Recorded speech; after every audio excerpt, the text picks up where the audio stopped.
My 22nd birthday gift? A Venmo request from my father for $7,000 and a missing checkbook. I was sitting in the campus cafe at the University of Vermont, half listening to my friends talk about post-grad plans, when my phone buzzed. I glanced down, expecting a birthday wish. Instead, I saw a notification. Thomas Carter requested $7,000 message. Be useful for once. Danielle needs this more than you. I laughed out loud. I thought it was a joke. I stared at it, waiting for a follow-up text. Just kidding, happy birthday, kiddo.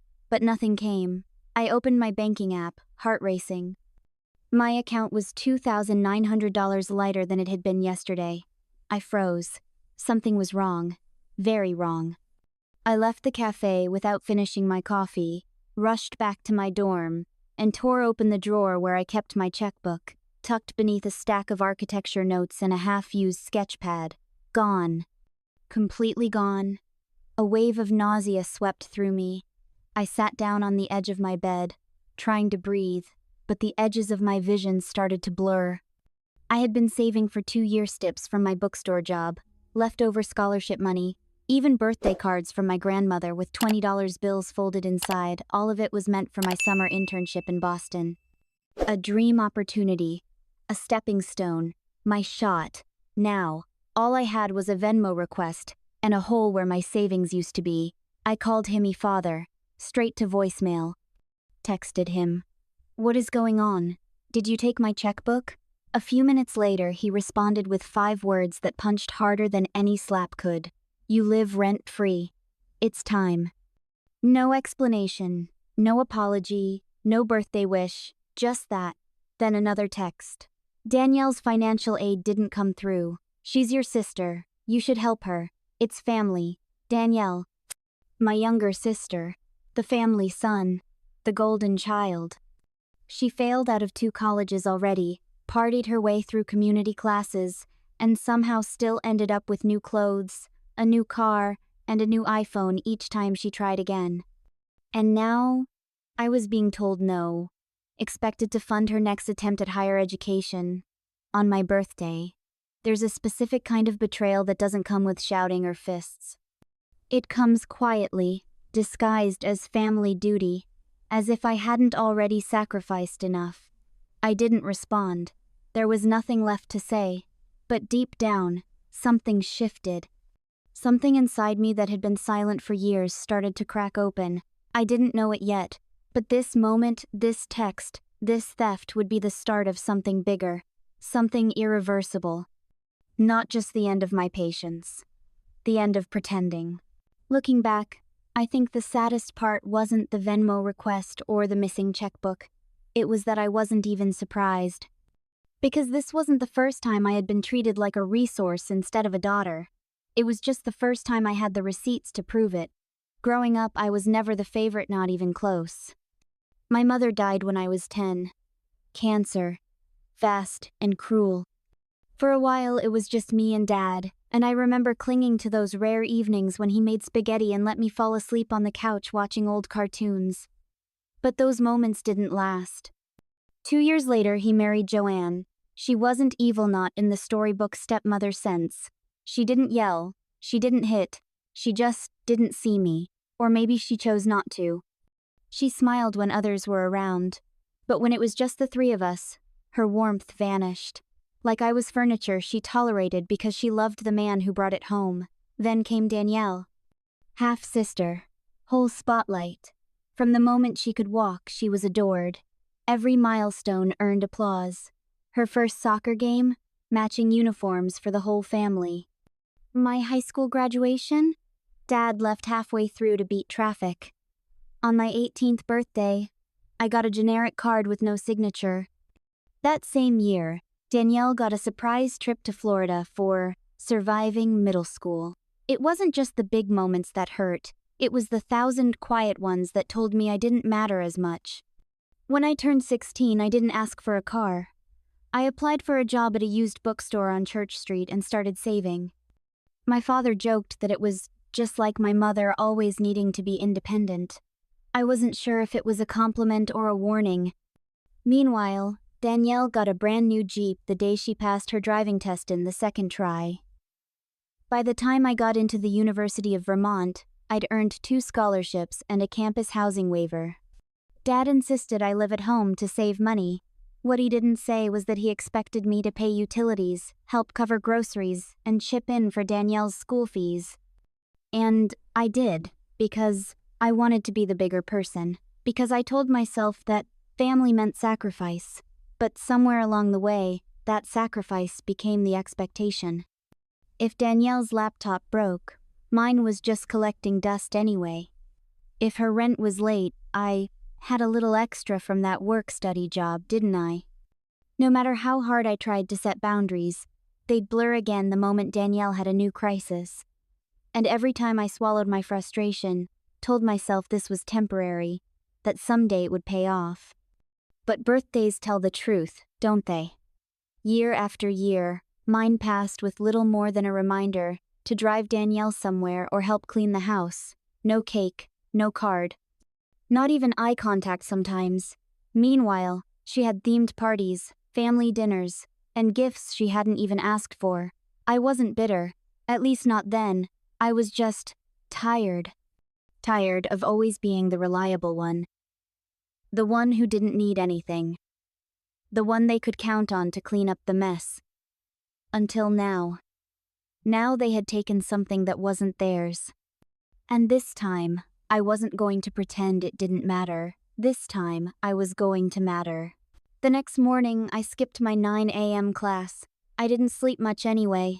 My body was running on stale coffee and adrenaline, my mind racing with what-ifs. What if they'd drained everything? What if my internship was gone? What if this was all I'd ever be to them, just a backup plan for their bad decisions? I opened my banking app again, hoping I'd imagined it. But 3 separate withdrawals, all within the last 48 hours, each just under the daily limit to avoid red flags. The total came to $2,940. And it was all listed as mobile check deposit. My father didn't just request money, he took it, using my stolen checkbook. With hands shaking, I scrolled back through months of transactions. And suddenly, I saw it, patterns, gaps, little withdrawals I'd missed. I thought they were my own late-night DoorDash, textbook fees, gas, but the numbers didn't match. Some checks had clearly been written by someone else. That someone was him. I took screenshots, saved PDFs, circled dates. I didn't even know what I was doing yet, just that I needed proof. At 10:23 a.m., I called him again. He picked up. "Emily," he said flatly, like I was calling about a parking ticket. "Now's not a good time." "I want to know why you took my money," I said quietly. A pause. Then, a sigh. "Because your sister needed it. And because you live in this house without contributing rent. It's only fair." "Fair?" My voice rose before I could stop it. "I work 2 jobs. I've paid for groceries, gas, electricity, and I haven't asked for a single dime from you in 4 years. You think you're some kind of martyr?" He snapped. "You always act like you're owed something just because you don't party like Danielle. Grow up. This is life. No apology. No remorse. Just blame. As if I was the problem for expecting respect.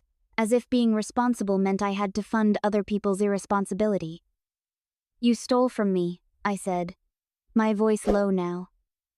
"You forged my signature." "That's not parenting. That's theft," he scoffed. "Don't be dramatic. You're being selfish. Danielle's had a rough year." I wanted to scream. Danielle had a rough year every year. Every time she failed a class, crashed a car, or bounced a rent check, it somehow became my burden to carry. And now I was being told I was selfish for refusing to fund her 4th attempt at college. I hung up. I didn't trust myself to speak another word without breaking. I stared at the ceiling of my dorm room for a long time after that.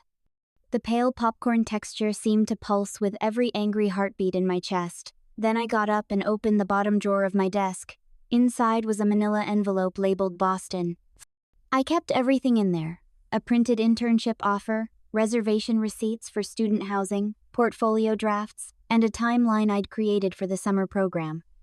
This was supposed to be the bridge between student and professional, and they had jeopardized it without blinking. I flipped through each paper, the weight of them heavier than I remembered. Heavier now because they represented a version of me my own family couldn't or wouldn't see. The daughter who worked 20 hours a week and maintained a 3.8 GPA. The daughter who skipped spring break to finish architectural mock-ups. The daughter who helped raise her sister while her stepmother scrolled through Facebook on the couch. The good daughter, the invisible one. By noon, I'd packed a duffel bag with clothes, my sketchbook, and the remaining cash I had hidden in a jar behind the radiator. I didn't know where I was going yet, but I knew I wasn't staying. Not in that house. Not with them. And not in silence. I didn't cry right away. You'd think I would. Most people probably expect a breakdown, a scream, a sob, something cinematic. But the truth is, when betrayal comes from the people who raised you, it doesn't feel like a sharp stab. It feels like a quiet suffocation, like air disappearing inch by inch. I left the house that afternoon without saying goodbye. I didn't want to see my dad's face. Didn't want to hear Joanne's passive silence or risk running into Danielle on the stairs. I didn't even pack everything, just what I needed to survive. Some clothes, notebooks, my ID, the charger for my dying phone, and my battered sketchbook. That sketchbook felt heavier than my entire bag. It held everything I hadn't said out loud, drawings of buildings I wanted to design, corners of the world I wanted to stand in, ideas that had never found room in our house.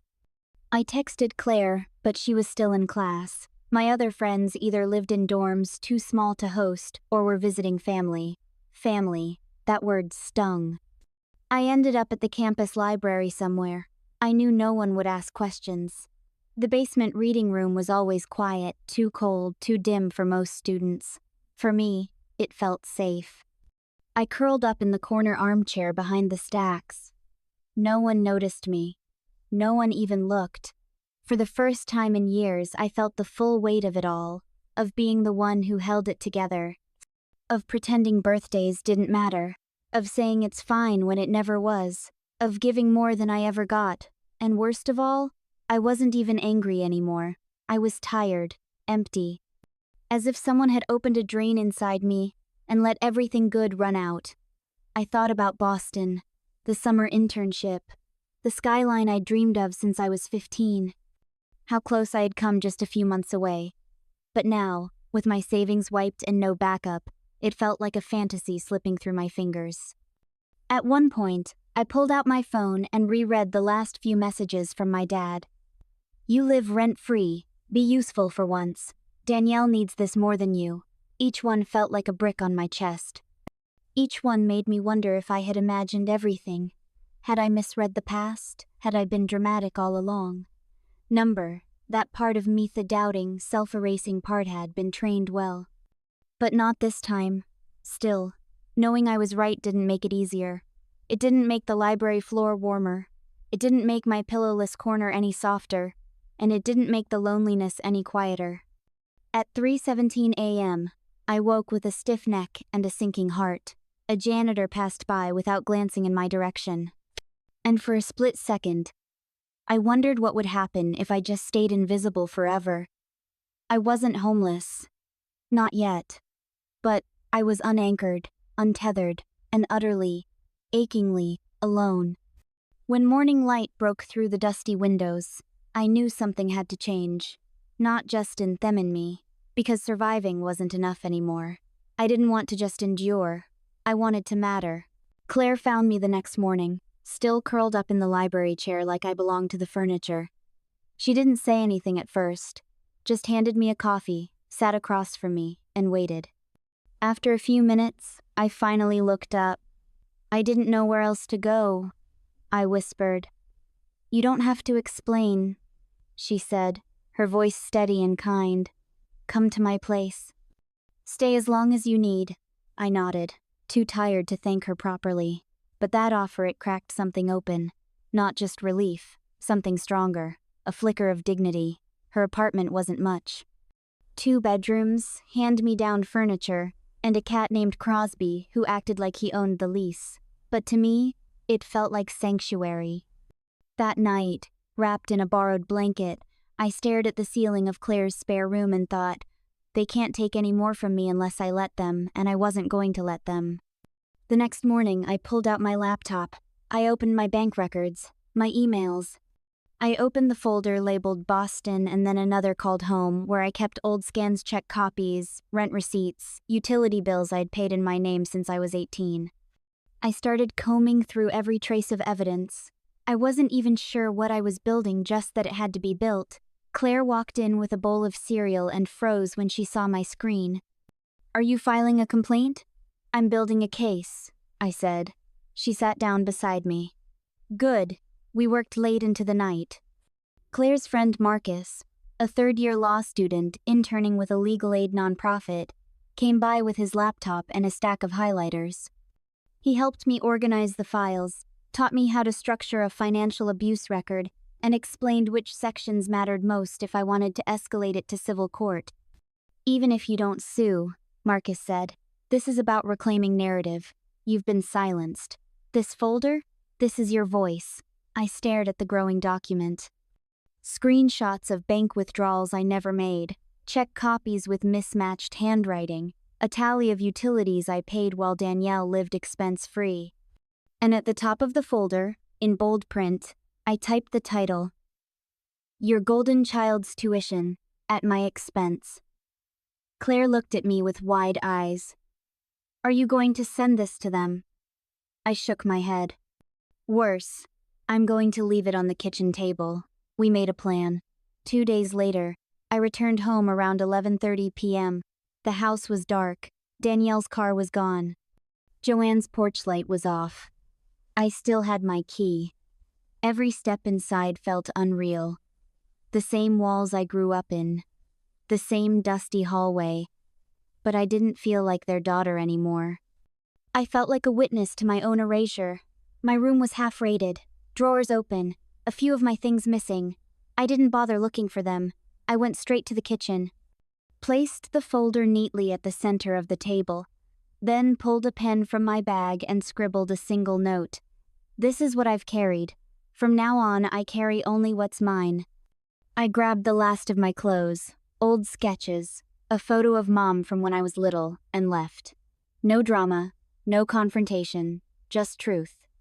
The next morning, I woke in Claire's apartment to the sound of my phone vibrating nonstop. I didn't check it right away. I didn't need to. I knew what they had found. The folder didn't yell, accuse, or insult. It exposed. And exposure, I'd learned, was the one thing people like my father couldn't handle. This wasn't revenge. This was accounting. And for the first time, I wasn't paying the price. By the time I finally opened my phone, I had 27 missed calls, 14 voicemails, and a flood of textos from my dad, a few from Joanne, and surprisingly, 2 from Danielle. The first voicemail was loud. "Emily, what the hell is this folder? Are you trying to destroy your own family? You think this proves something? All it proves is you've always thought you were better than us. This is shameful. Call me back, no." Click. The second voicemail 5 minutes later was different. "Emily, we need to talk. Your accusations are serious. You're blowing things out of proportion. Please don't do anything rash. This can still be handled privately." I listened to each message, one by one. The tone changed over time from rage to confusion to desperation.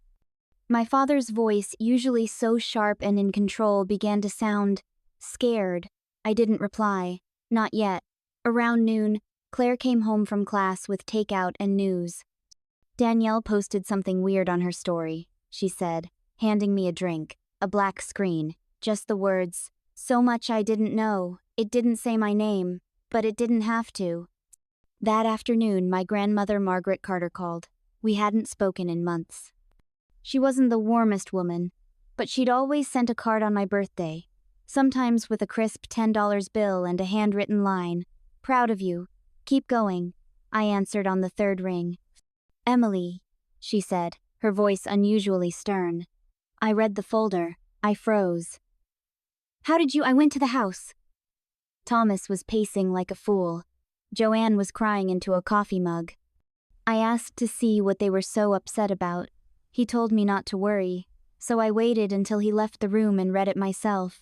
Silence. And? I asked, barely breathing. I'm livid.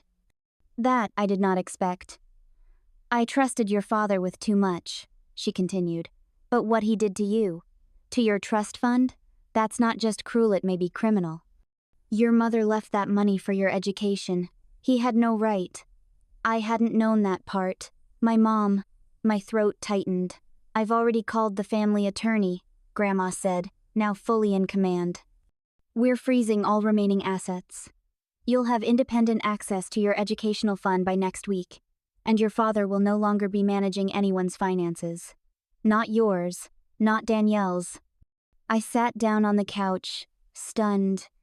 And Emily, she added, her voice softening, I'm sorry. I didn't know the full extent of what he was doing, but I do now. That evening, Danielle showed up at Claire's door.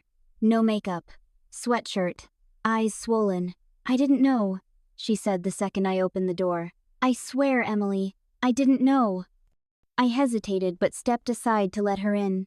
We sat at the kitchen table, the same spot where Claire and I had assembled the folder days earlier. It felt surreal.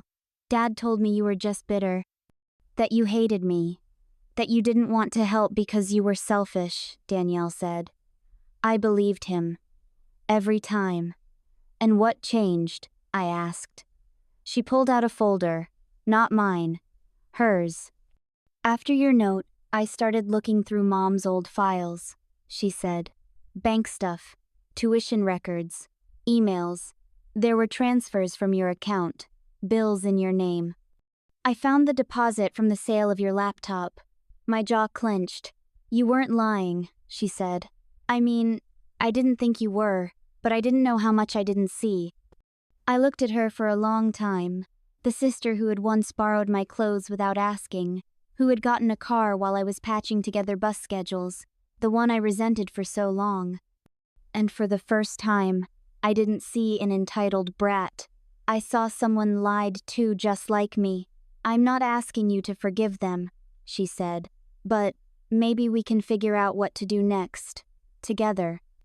The moment wasn't loud, it wasn't dramatic, but something shifted between us. The next morning, my dad showed up at Claire's apartment. Claire answered the door before I could move. Emily's not available, she said firmly, and unless you're here to write a check, you can leave. He looked past her, right at me. I didn't mean for it to go this far. I said nothing. Emily, we're family. No, I said, standing. We're blood. That's not the same thing. And I closed the door.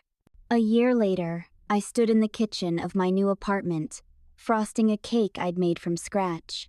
It was lopsided and a little dry, but I didn't care. It wasn't about perfection, it was about presence. The space around me was small but warm sunlight pouring through the bay window, hand-me-down furniture from Claire and Grandma Margaret, a sketch pad open on the counter next to a mug of tea. I was turning 23, and for the first time in my life, I didn't dread my birthday. Danielle arrived first, carrying a bag of groceries and wearing that anxious, hopeful expression she'd worn since the fallout last year. We weren't best friends, not yet, but we were rebuilding, carefully, on our own terms. I brought the good bread, she said with a smirk. And salad. Grandma would kill us if we didn't include greens. I laughed and let her in. Soon Claire came with her boyfriend, followed by Marcus and his new law firm colleague. Crosby, the cat, now half mine, weaved between everyone's feet like a tiny supervisor. And finally, Grandma Margaret appeared fashionably late, holding a wrapped box and a quiet smile. We ate pasta, shared stories, and toasted to new blueprints and clean foundations, as Claire put it. At some point, I looked around the room and felt something I didn't recognize right away. Peace. No tension, no fear of being told I was selfish or dramatic. No invisible scorecards. Just people who saw me, really saw me and chose to stay. After dinner, Grandma called for quiet. I have something for you, she said, sliding a manila envelope across the table. It's not money. Not quite. But it's something your grandfather would have wanted you to have. Inside was a deed. A small plot of land in Vermont. It had once belonged to my mother's side of the family, a quiet cabin near a lake where she used to spend summers as a girl. I want you to decide what it becomes, Grandma said. You've already proven you can build something from the ground up. Tears pricked at the corners of my eyes. Not because of the gift, but because someone believed in me enough to entrust me with it. Later that night, after the guests had left and the candles were blown out, I stood alone on my tiny balcony. The city hummed below me, a low, steady rhythm. I thought about how far I'd come. About the girl who once curled up in a library chair, invisible and exhausted. About the checkbook that vanished, the folder on the table, the door I closed and never reopened. Some people think stories like mine are about revenge, about cutting ties and walking away triumphant. But that's not it. This was about recognition. About no longer gaslighting myself into believing I was overreacting. About learning that the people who claim to love you can still cause real harm. And about deciding where that story ends and where yours begins. I didn't reconcile with my father. After a few more half-hearted texts and a letter full of excuses, I asked him kindly but clearly not to contact me until he could acknowledge what he'd done. He hasn't. Joanne never reached out. That's okay. Some chapters end quietly, but others surprise you. Danielle applied to grad school last fall, counseling psychology. She says she wants to work with teenagers from high-conflict homes. I didn't say much when she told me, just nodded. But something in my chest eased. A few weeks ago, she handed me a check. $6,000. I know it doesn't cover everything, she said, but I want to start repaying what I never should have cost you. I took it. Not because I needed the money, but because accepting it meant she understood the damage, and that meant more than she could ever know. As I stood there on the balcony, I closed my eyes and took a deep breath. Not everything was perfect, but it was mine, and I'd earned it.